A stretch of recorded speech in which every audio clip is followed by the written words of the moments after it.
Votre invité à présent dans la grande interview en direct sur Boursorama, c'est l'économiste Daniel Cohen. Bonjour. Bonjour David. Ravi de vous retrouver, professeur à l'école normale supérieure, professeur de l'école d'économie de Paris, auteur de Homo Numericus, la civilisation qui vient, c'est aux éditions Albin Michel. Cette nouvelle civilisation qui est là déjà, qui s'accélère, elle est porteuse comme souvent d'avancées mais aussi de beaucoup de menaces. Et là on se dit effectivement quelle force l'emporte.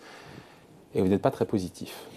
J'essaie d'être équilibré, Oui, ouais. j'essaie d'être équilibré, mais vous avez raison. Au bout du compte, je crois qu'on voit beaucoup d'ombre et peu de lumière. Mais pour démarrer sur une note optimiste, il y avait une formidable attente derrière cette révolution numérique. Des promesses incroyables, prodigieuses, d'égalité. Exactement, promesse de constituer une agora planétaire. Moi, au tout début, j'ai très sincèrement cru que la mondialisation économique, qui battait son plein dans les années 90 et 2000, allait trouver, grâce à Internet, les moyens de constituer ce qu'on pourrait appeler en termes hegéliens une société civile mondiale, c'est-à-dire un lieu dans lequel on aurait un contre-pouvoir à la mondialisation. Un G20 plébéien. Oui, exactement, super, c'est tout à fait ça. Et je pensais que c'était ça qui était en train de se structurer, et on en a vu certaines traces. Des mouvements planétaires comme MeToo, Black Lives Matter, le printemps arabe montraient qu'au fond, on dotait les sociétés du monde entier d'un moyen de se constituer, voilà, en société civile, c'est-à-dire en association de citoyens dialoguant démocratiquement sur le net. Et malheureusement, ce qu'on a vu, c'est pas ça.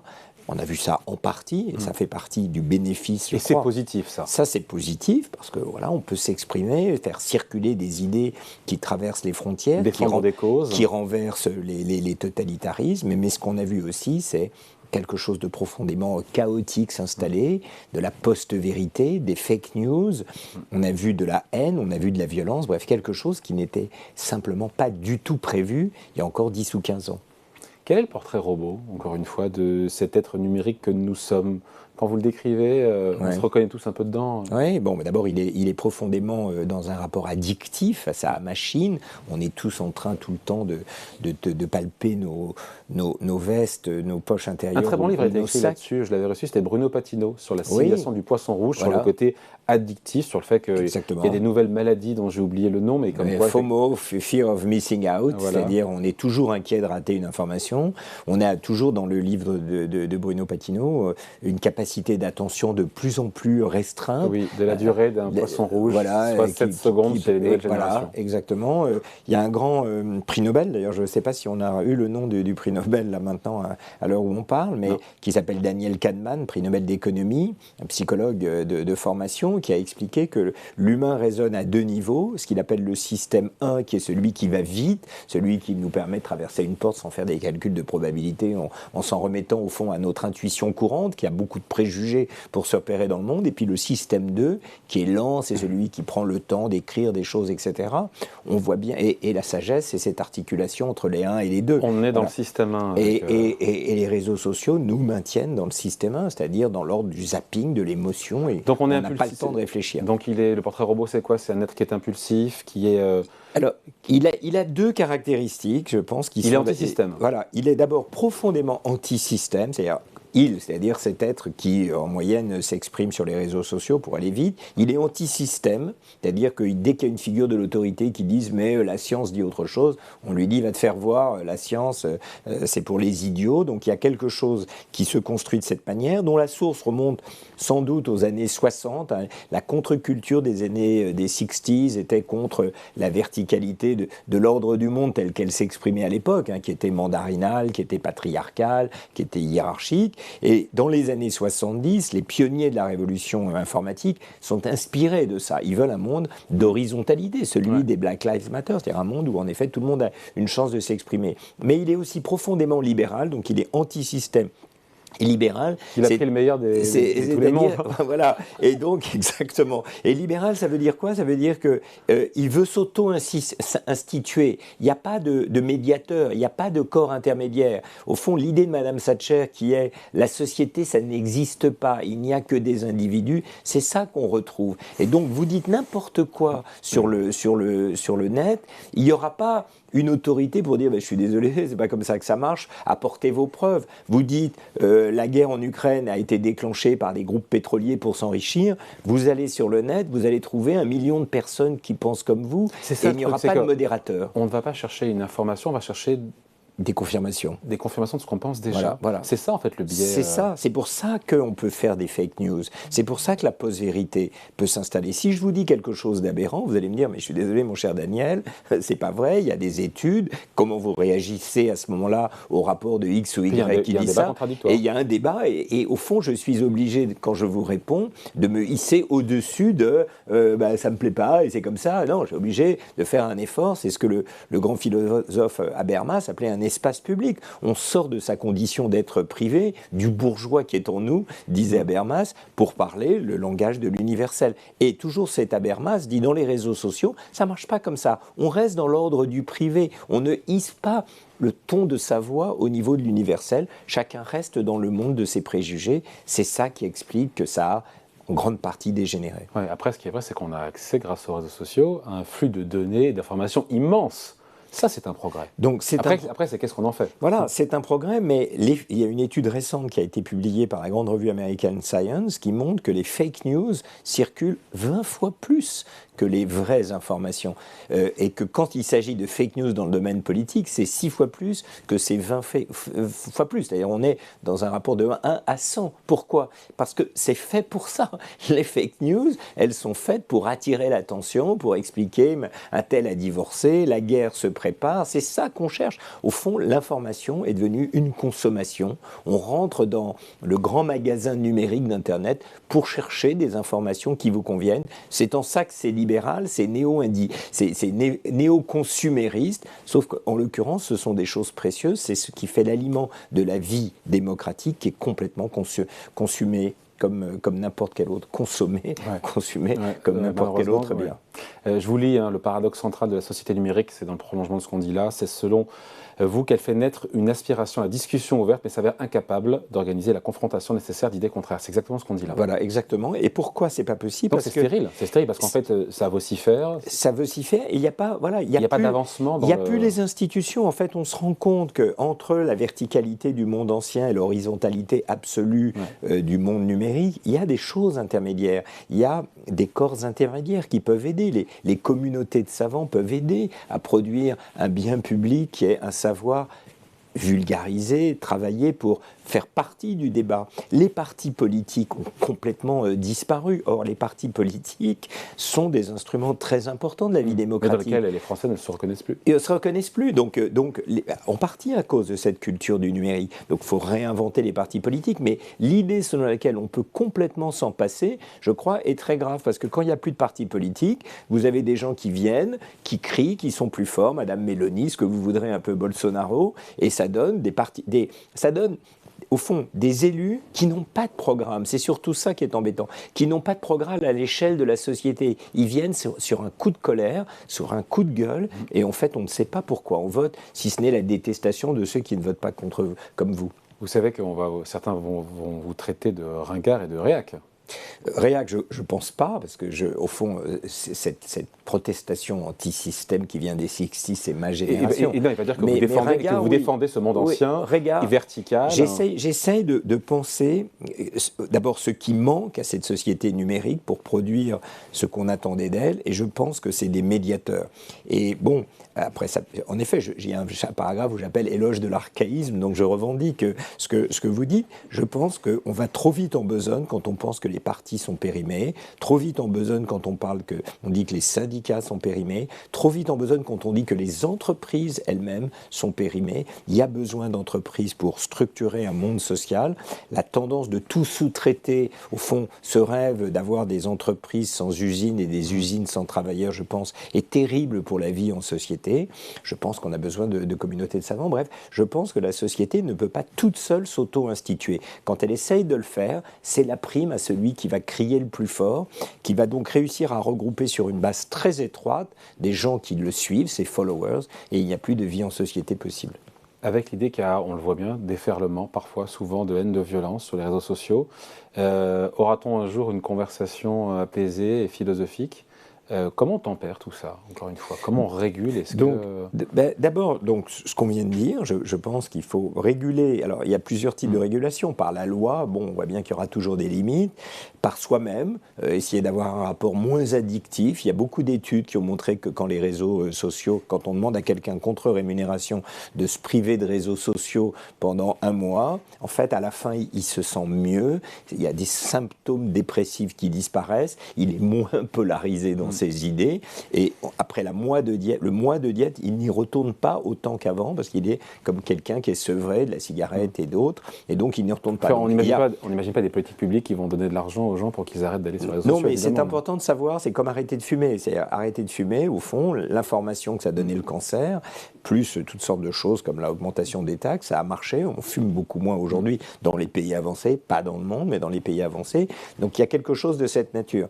Mais ça ne suffit pas. C'est pour ça que j'insiste sur le fait qu'il y a besoin de repenser le rôle de ces différents médiateurs. Maintenant, quand on se projette dans le 21e siècle, c'est sûr que ça fait peur. On peut imaginer un monde totalement dystopique dans lequel les humains... On nous a vendu l'utopie et on vit la dystopie. Voilà, on nous a vendu l'utopie, on est en train de découvrir la possibilité d'un monde inverse. Et ça serait quoi? Ce serait un monde dans lequel on est globalement abéti, quoi, et tout le temps comme ça, à pianoter, où les enfants ne lisent plus de livres, ils sont tout le temps en train de scroller leurs réseaux sociaux. Soi-même, au fond, on passe d'un travail équivalent d'un travail à la chaîne quand on est dans son bureau à taper des données, et quand on rentre le soir, on continue sur ses tablettes, au fond, le même type d'environnement dans lequel on ne sort plus de chez soi, on est simplement capté par la toile. Et puis, cette espèce d'abêtissement général, ce crétin digital dont parlait dans un autre livre Michel Desmurget, en réalité, il est pris en charge par une intelligence artificielle qui, elle, va gagner en intelligence, en complexité, qui va être capable de savoir ce que vous voulez, qui va être capable de vous proposer, sans même que vous le demandiez, des offres d'emploi en disant, on aura chacun une espèce de site web dans lequel on se présentera. Bonjour, je m'appelle David, je fais ceci, cela, je suis open, et puis on viendra vous chercher pour dire, mais il y a un job très intéressant à tel et tel endroit. Et au fond, on n'aura plus ce rapport actif à la société. On sera géré par des algorithmes qui vous feront des offres d'emploi, qui géreront votre crédit, qui vous proposeront de rencontrer quelqu'un pour vous marier avec des trucs comme Tinder. Donc on aura... Mais on perd notre libre arbitre dans ces cas-là?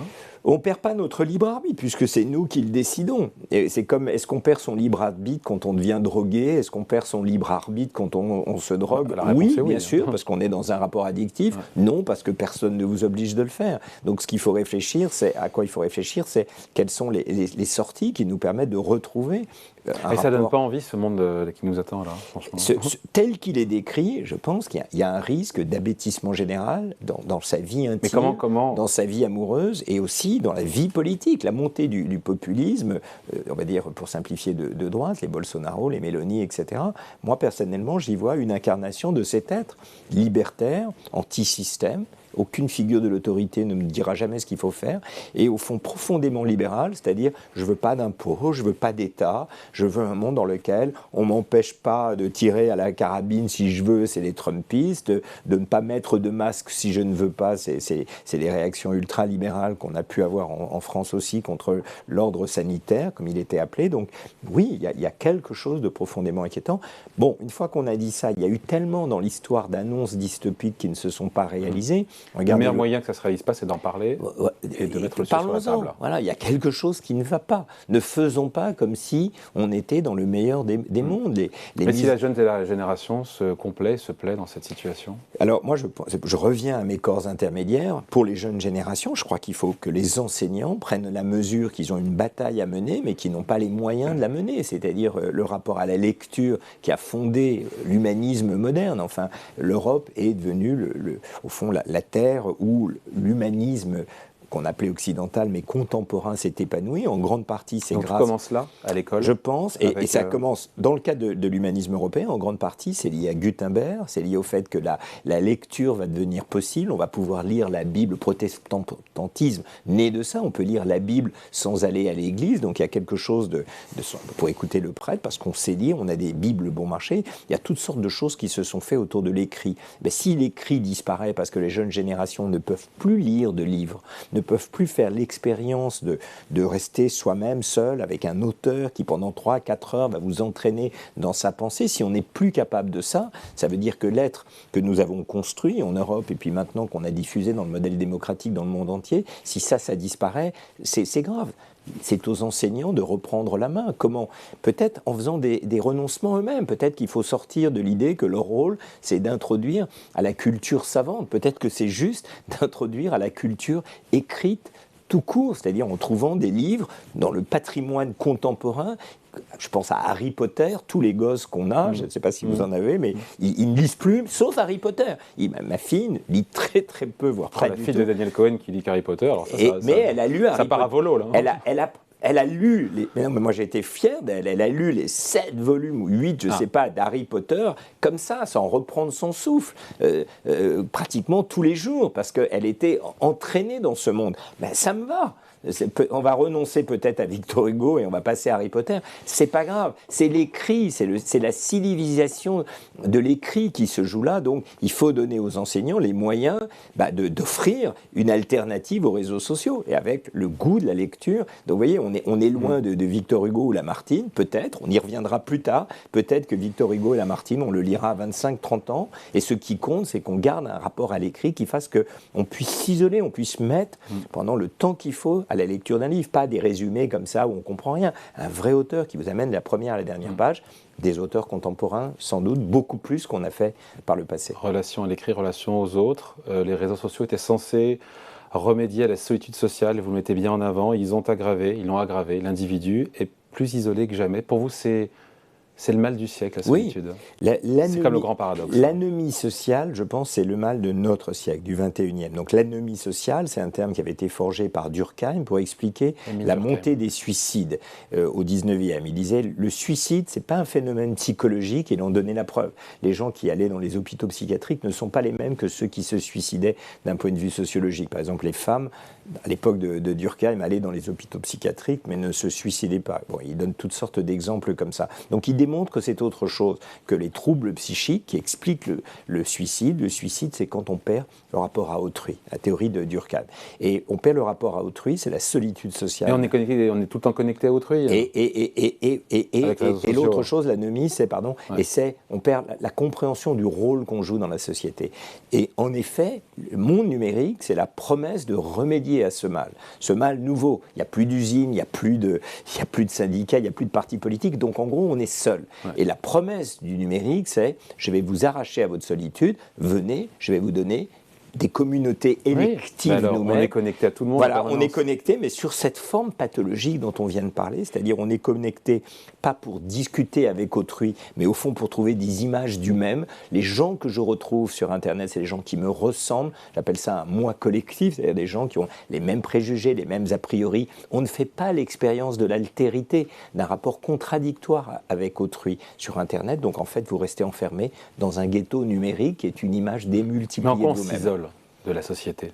On s'isole de la société parce que la société est altérité. La société, c'est autrui.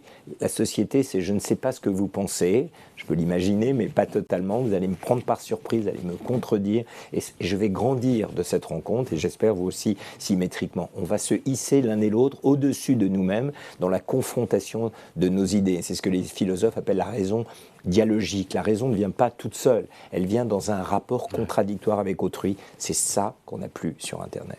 Voilà. Et pour couronner le tout, tout est fait donc avec le numérique pour réduire nos interactions humaines. Voilà. Téléachat, télétravail, télémédecine.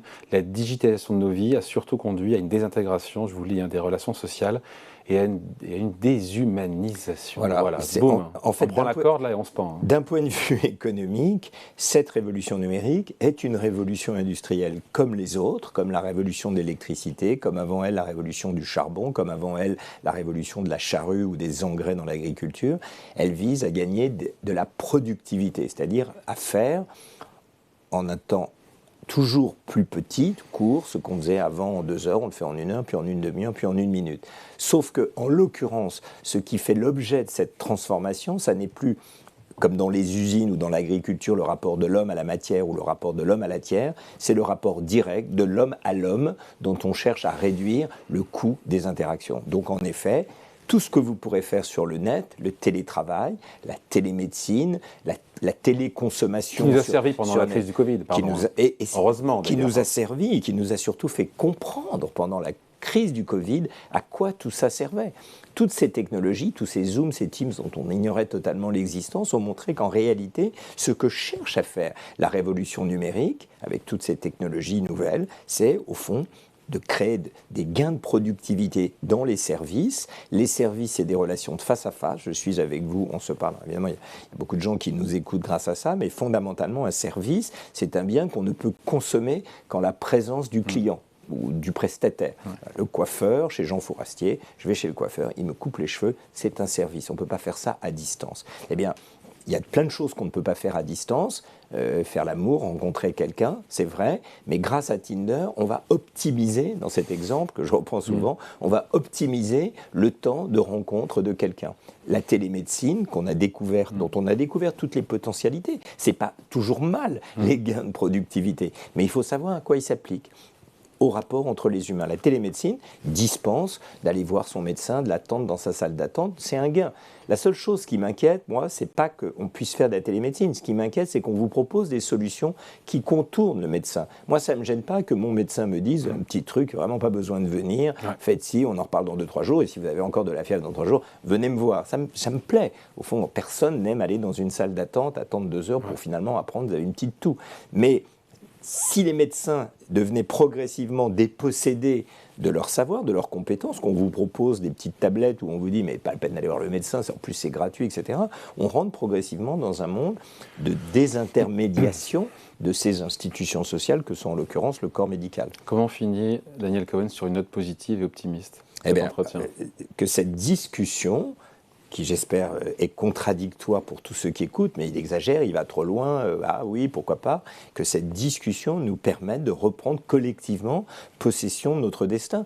Je ne suis pas du tout technophobe, il y a plein de choses que j'adore ma tablette, j'adore la possibilité de pouvoir me promener dans toutes les bibliothèques du monde, je ne veux pas de retour en arrière, mais attention à ce que ça produit à nos vies sociales, n'enterrons pas trop vite les savants, les médecins et toutes ces communautés qui nous permettent en réalité de faire société. Et gardons notre esprit critique. Voilà. Merci de passer nous voir. Donc Daniel Cohen, économiste, professeur à l'École normale supérieure, président de l'École d'Économie de Paris et auteur de Homo numericus, la civilisation qui vient sécher Albin Michel. Merci. Merci à vous.